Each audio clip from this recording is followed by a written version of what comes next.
All right, good evening, everyone. I hope we are having a solid start to the week. I have not uploaded anything since Thursday of last week, I do believe. Friday had some family emergencies pop up and had to take care of that. So we'll review what occurred over the past couple of days and then what occurred today. Basically, bottom line is we're in a big balance, very large balance. Not a lot going on inside the balance as we are coming into Fed Day on Wednesday, where we'll determine what the next rate hikes are and what the plan is moving forward for the economy, right?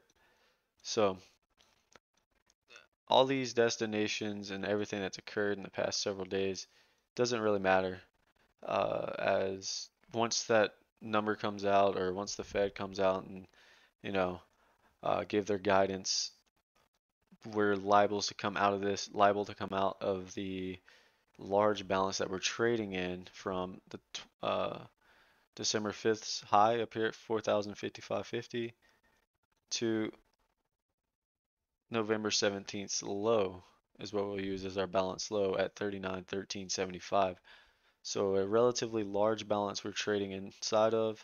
Um, so once we come out of this balance to either direction, we'll kind of determine which way we go for the remainder of the year, right? So a lot of this price action is meaningless. I didn't trade today. I took two trades on Friday, one a long and then once a short, and the short side paid me on Friday. And then today I traded nothing as initially it was an inside day. So let's review what happened on Friday, right? Let's go over what happened on Friday. So we'll just be focused on these two time frame or these 2 days here. We had that 10 wide POC from Thursday of last week, right? We traded through that on Friday. We took out the high of day on Friday. We did not get much. We rolled over and we pretty much just chopped around inside of the this large area of volume from Thursday. We just chopped around in it on Friday. We got the afternoon pullback low, held it, but took it out by a few ticks. We never took out that previous day's low. Daily still balance. We were only 8 wide, so not a very large point of control. We did attempt to go trend. We failed, and that's where I took my short because I attempted to take a long. And once I realized that we weren't going to take out the high, there wasn't much tempo up here, I took it off for a loss, took short side to come back down to POC, and half back at the time was right around this area in the 39.57, 58 area. And I had a 4 lot on and had destinations along the way. First destination I wanted to take out was um, 65, took one off there, and then I wanted to see if we could get down to, uh, I believe where this closed, yeah, 61, took one off there, and then I wanted to see us get to 58 and below, and I took off the rest there. So a really good trade to the downside there.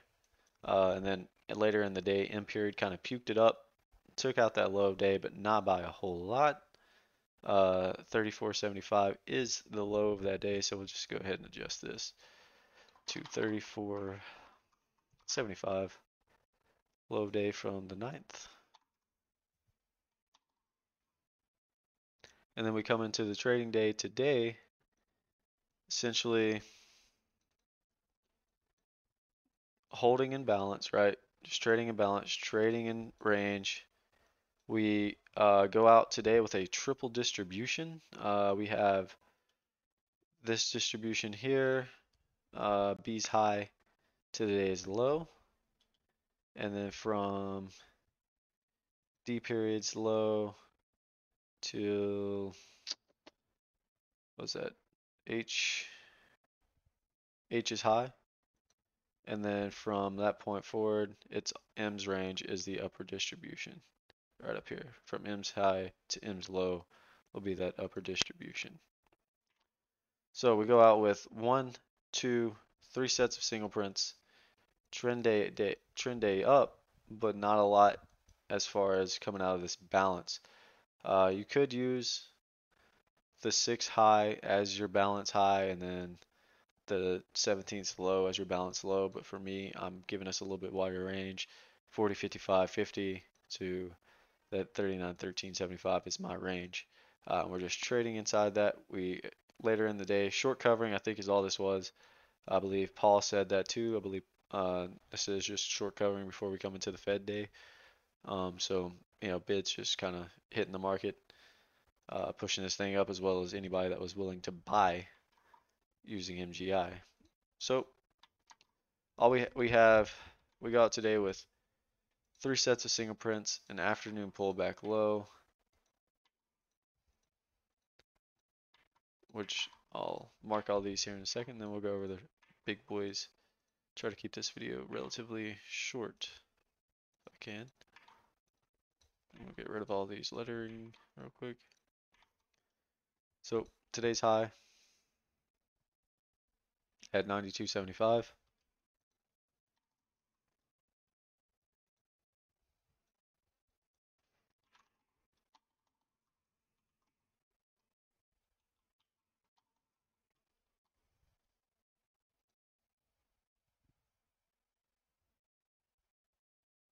$92.75. Then we got the first set of single prints here at, let's start at 39.82 even. 39.82 even is where that will start. 39.82 is where this first set of single prints start. Actually, we go out with a price probe as well. Not that that means much. I'm probably not even going to mark it because more likely be taken back tomorrow. So I'm not even going to mark it. 39.82 even.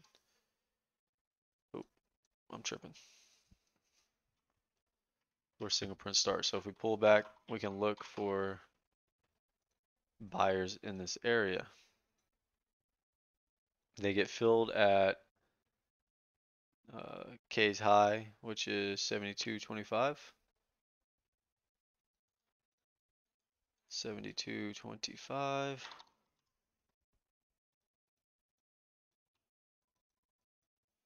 Single prints fill.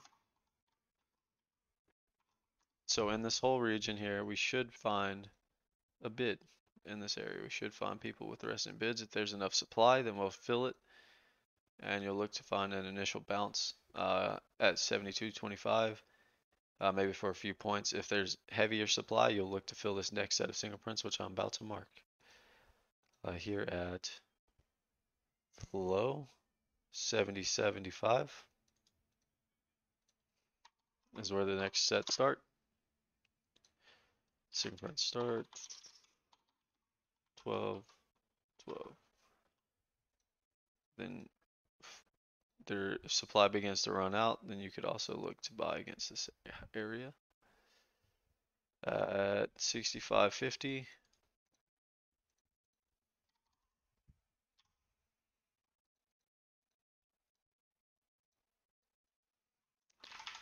Points filled 12, 12.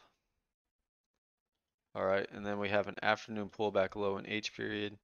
Classic afternoon textbook actually, and I'll show you why here in a second. 54 even. Afternoon pullback low.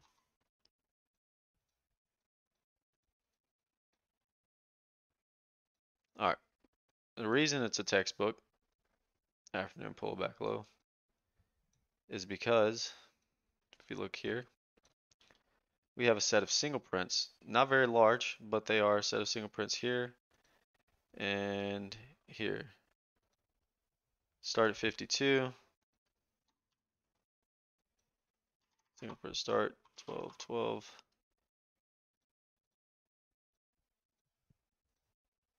Single prints fill 75. So one tick.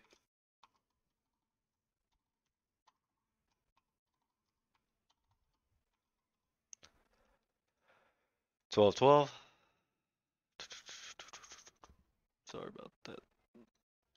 All right, so Basically what happened is the market decided to go trend up later in the day. We pulled back once, what was it, A, B, C, D, E, pulled back in E period, right? First afternoon time frame is F, so anytime after F period, when we pull back and take out a previous time frame's low, or a previous 30 minutes low, 30-minute candle low, then you look for what's called an afternoon pullback low. And typically you have something to lean on, such as single prints. So when we pulled back here in H period, you were looking to hold, you were buying, anybody that was wanting to get long, you were looking to buy against this set of single prints where the short position was created, where shorts got trapped, so bids are being provided down there. So you know as we pull back, anybody that was trapped short would be looking to buy back those shares that they sold. And anybody that follows this same method and technicals, they're looking to do the same thing. They're looking to buy on this pullback, and then maybe your out is back inside B's range. Once you get back inside B's range, then you get out, and you can probably short this thing down to the open. But we held, so it turns out to be a classic afternoon pullback low with a set of single prints but lowest, 39.54, the afternoon pullback low. If we pull back to it at any point in time tomorrow, then you could look to find a bid there. But if we have supply, heavy enough supply to come back and backfill some of these areas, then look out. Your out would be back inside B's range if you were to take that long. Um, let's look at the big boys here. Let's go look at the larger time frames.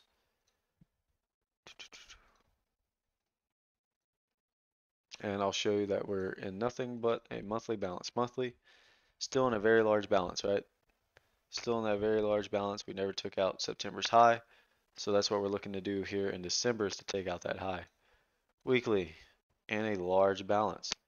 Uh, balance low to me is 39.1250. Balance high is 41.10.